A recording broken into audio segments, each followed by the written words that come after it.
जरांगे पाटलांनी उपोषणाला स्थगिती देत भाजपला हरवण्याचा पण घेतलाय। भाजपचा एकही आमदार जिंकू देऊ नका असं आवाहन जरांगेंनी मराठा समाजाला केलंय आणि फडणवीसांवर निशाणा साधलाय। पाहूयात। फक्त एकच सांगतो, कधीच भाजप सत्तेवर येऊन देऊ नका। मराठा समाजाला एवढं सांगतो। भाजपचा एकही आमदार निवडून येऊ द्यायचा नाही आणि सत्तेमधून खेचणार अशी शपथ घेऊन 5व्या दिवशी जरांगेंनी उपोषण स्थगित केलं। भाजपला कधीच सत्तेत येऊ देऊ नका असं मराठा समाजाला आवाहन करत फडणवीसांची आग मीच विझवणार असा हल्लाबोल जरांगे यांनी केलाय। फक्त एकच सांगतो, कधीच भाजप सत्तेवर येऊन देऊ नका। मराठा समाजाला एवढं सांगतो। तुमच्या लेकरासाठी मी सगळ्या दुश्मन्या मराठ्यांच्या उचललेल्या आहेत। मी भेट नाही, मी उद्या जेलला जाणार आहे आणि जायला तयार आहे। देवेंद्र फडणवीसला म्हणा, तोही किती आग आहे ना, तोही आग गार करीन तर फक्त मनोज जरांगेच। ओ बादर, देवेंद्र फडणवीस तो आम्हाला आणखीन ओळखीलच नाही।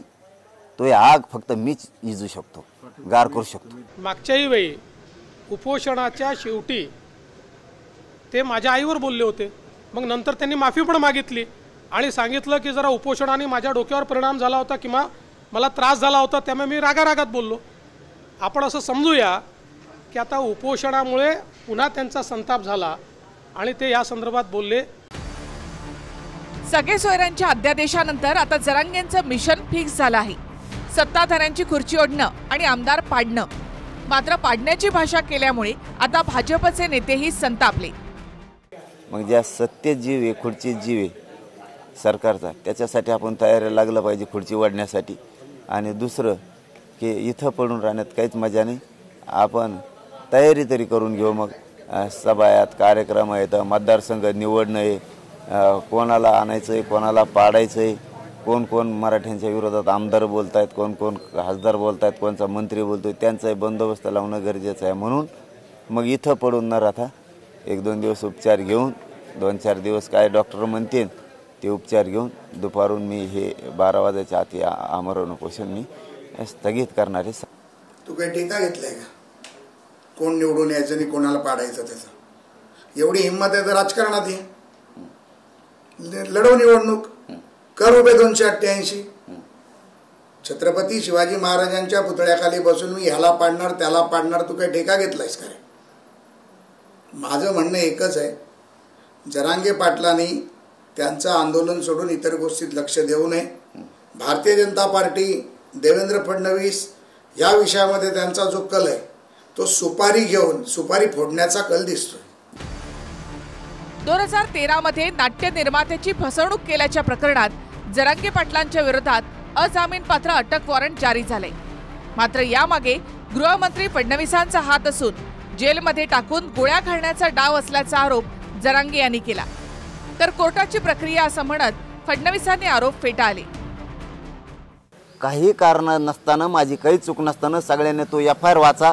मी कोणाची फसवणूक केलेली नाही, तरी मला जेलला टाकायचं देवेंद्र फडणवीसने ठरवलंय आणि हे अभियान हे 5-6 जण चालवतात, दरेकर हे आणखीन, आणि जेलला टाकणार। आज त्यांचेच लोक असते जुनून, ते मला गोळ्या घालून मारणार आणि मी मरायला हसत तयार आहे, कारण मी बी ते छत्रपतीचं नाटक दाखवलेलं आहे। छत्रपतीसाठी मनोज जरांगे मरायला तयार।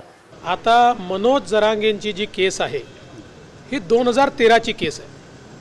यापूर्वी देखील त्या केसमध्ये त्यांचा नॉन बेलेबल वॉरंट निघाला, तो त्यांनी जाऊन कॅन्सल केला। आता पुन्हा ते तारखेवर गेले नाहीत, त्यामुळे पुन्हा त्यांचा वॉरंट निघाला आहे। त्याच्याशी आमचा कोणाचाही संबंध नाही आहे। ते जर तारखेवर गेले तर जज तो वॉरंट कॅन्सल करतील। आमच्याबद्दल असे वॉरंट निघाले आहेत यापूर्वी। आता ज्या प्रकरणात जरांगेंचं अटक वॉरंट निघालं ते प्रकरण काय आहे ते आपण पाहूया। 2013 मध्ये जालन्यामध्ये धनंजय घोरपडे यांच्या शंभूराजे नाटकाच्या 6 प्रयोगाचं आयोजन करण्यात आलं। मनोज जरांगे, अर्जुन जाधव आणि दत्ता बहिर यांनी हे आयोजन केलं। प्रत्येक प्रयोगाला 5 लाख याप्रमाणे 30 लाख रुपये देण्याचं आयोजकांनी कबूल केल्याचा घोरपडेंचा दावा आहे। मात्र प्रयोगाचे पूर्ण पैसे दिले नाहीत अशी तक्रार धनंजय घोरपडे यांनी केली आहे। पैसे न मिळाल्यामुळे घोरपडेंनी कोर्टात धाव घेतली। मात्र तारखेवर गैरहजर राहिल्यामुळे जरांगे पाटलांच्या विरोधात पुणे न्यायालयाकडून अजामीनपात्र वॉरंट जारी झालं। माझा संबंध नसून सुद्धा विनाकारण मी चांगलं काम करायला लागलो समाजाचं, फक्त एवढं झालं बा मा नाव फक्त मोठं झाल्यामुळं ती केस सुरू केली का तुम्ही मला जेरीस आणायला? आणि काय बदनामी आहे बरं त्याच्यात? एखाद्या वेळेस उद्धव ठाकरे साहेबांचा मला वाटतं तो नेता आहे, त्यांनी फुणगे लावून दिले असणारे आमच्या मागं. हो, नाटक त्याचं आहे ना. त्यांनी फुणगे लावून दिले. उद्धव ठाकरे साहेब बी म्हणले काका त्याला दी सुटूक न लावून जरांगेच्या मागं. होऊ शकतं. आता कुठेतरी लोकांचं लक्ष वितरित करायचं. मी फक्त फडणवीसांवर बोलत नाही, तर आता उद्धव ठाकरेंवर पण बोलतो. हे लक्ष वितरित करण्याचं लक्ष आहे. अरे पैसे खायला तुला आम्ही सांगितले का? ज्यांनी तक्रार केली ती 2013चं प्रकरण आहे. त्याची तक्रार किती साली झाली ते पहा. पैसे तू कधी खाल्लेस ते पहा. लोकांचे खाल्लेले पैसे परत दे. लोक तक्रार मागे घेतील. अटक वॉरंट होतो हा न्यायालयाचा होतो. आता त्याला न्यायालयही मान्य नाही का? जरांगेने आपला मोर्चा दरेकरांकडे सुद्धा वळवला.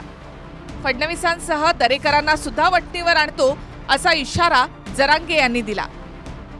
आता दरेकर फरेकर सगळे ओठणीला आणतो मी. आता त्याचं सरशी नागपूर बी आणतो ओठणीला. मग आता त्याला नाहीच गप बसायचं ना. त्याच्या सरशी सगळे ओठणीला आणतो मी. थांब म्हणा तो ह्या बोलण्यामुळं तुझा तू मागून तुला मागूनच घालायला लागतं का वाबी. पुढून तर येतच नाही तू. तुला मागूनच घालायला लागतं का वाबी. पण बाकीचे जे ओरिजिनल निवडून येतात ना, तो ह्यामुळं त्यांना इतका फटका बसणार आहे म्हणा. बाळा तू फक्त बघ माझ्या आत. तू फक्त माझ्या बघ. तू नाही दम खायचा सगळं भाजपाचं.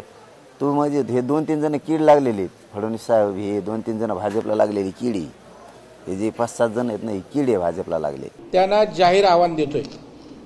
त्यांनी सांगितलं ना उपोषण झाल्यावर बघून घेतो. जरांगेचं आव्हान स्वीकारलंय. त्यांना काय बघायचं आहे ते बघून घ्या. कोणाला निवडून आणणार आणि कोणाला पाडणार हा विषय कशाचा आहे? कोणाच्या बाजूने सुपारी घेतल्याचं चित्र झालं हेही बघताय.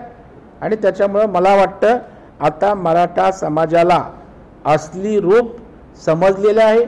जरांगेंच्या खांद्यावर बंदूक ठेवून कोणाचा नेम कोण चालवतंय हे आता उघड झालेलं आहे, स्पष्ट झालेलं आहे. आतापर्यंतच्या उपोषणाच्या माध्यमातून जरांगे सरकारवर दबाव आणत होते.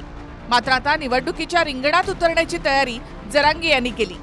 म्हणजेच मराठा आरक्षण आणि सगळे सोयऱ्यांची पुढची लढाई राजकीय आखाड्यामध्ये होईल.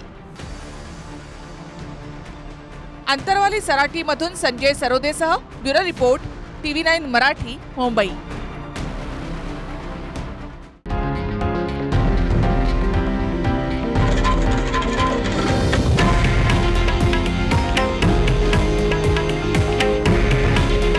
हे आहे देशातील नंबर 1 न्यूज नेटवर्क आणि आपण पाहत आहात TV9 मराठी.